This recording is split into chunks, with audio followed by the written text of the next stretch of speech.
The Sunday school lesson for May 26, 2024 is Hearing and Believing. Romans chapter 10, verses 1 through 17. Welcome, viewers and subscribers, to my channel, The Backstory and More. I am Audrey.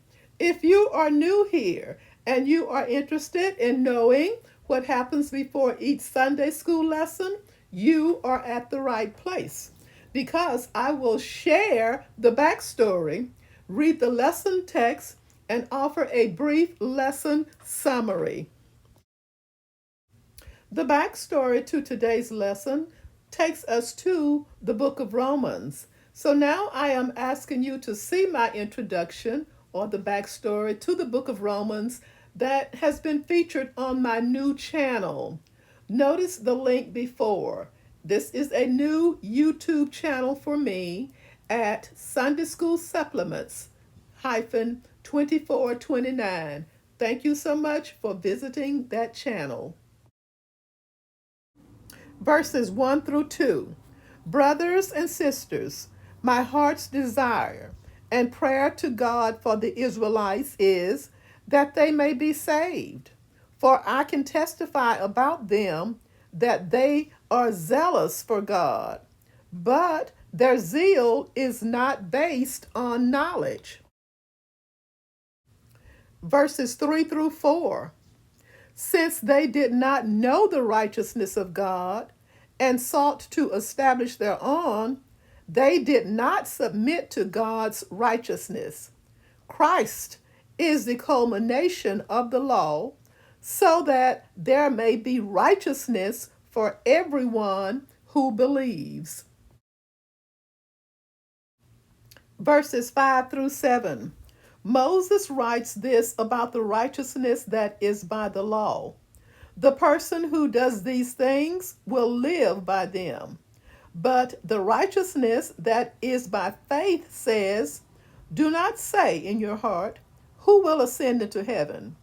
That is, to bring Christ down. Or who will descend into the deep? That is, to bring Christ up from the dead. Verses 8 through 9. But what does it say? The word is near you. It is in your mouth and in your heart. That is the message concerning faith that we proclaim. If you declare with your mouth, Jesus is Lord, and believe in your heart that God raised him from the dead, you will be saved. Verses 10 through 11.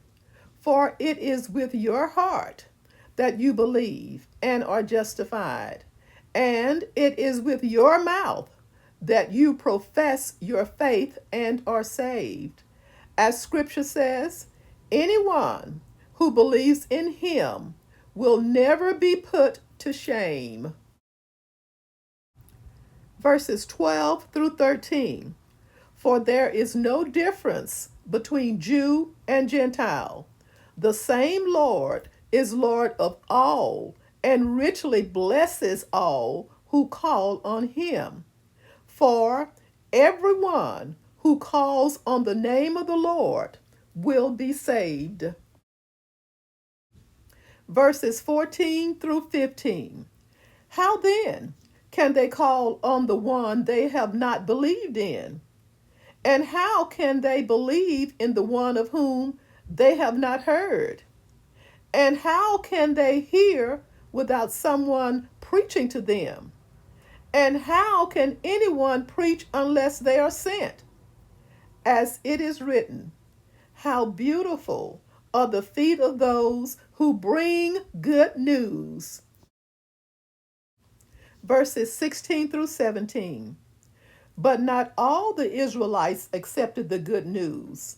For Isaiah says, Lord, who has believed our message? Consequently, faith comes from hearing the message, and the message is heard through the word about Christ. A brief summary. The stumbling stone that caused Jews to reject Christ was the belief that they could obtain righteousness through their own efforts. The irony is that in the attempt to earn righteousness by works, they did not submit to God's righteousness. Recognizing that he was addressing both Jews and Gentiles in the church at Rome, Paul addressed both in turn. To the Jews, he supported his argument with the words of Moses himself. Paul quoted Leviticus chapter 18, verse 5, to demonstrate that to obtain righteousness by law keeping, one must obey every aspect of the law, an impossible task. In an allusion to Deuteronomy chapter 30, verses 12 through 14, Paul argued that to do so would be like moving heaven and earth.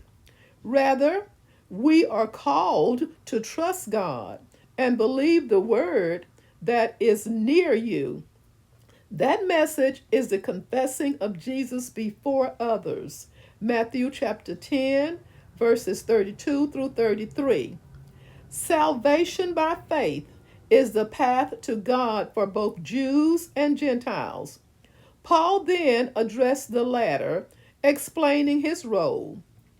Not all the Israelites accepted the good news. That was to be remedied by the beautiful feet of Gentile believers.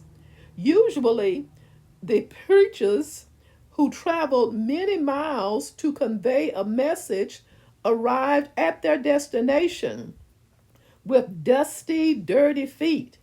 The appearance of their feet was anything but beautiful. The beauty was to be found in the contents of the message delivered. Faithful Gentiles would provoke Israel to believe. Thank you so very much for watching this video, and please continue to help this channel grow one viewer and one subscriber at a time by sharing this video, watching this video, giving me a thumbs up, and giving me comments from time to time. Thank you so much for all that you do to make this channel what it is and what this channel can eventually become. Stay safe and may God bless.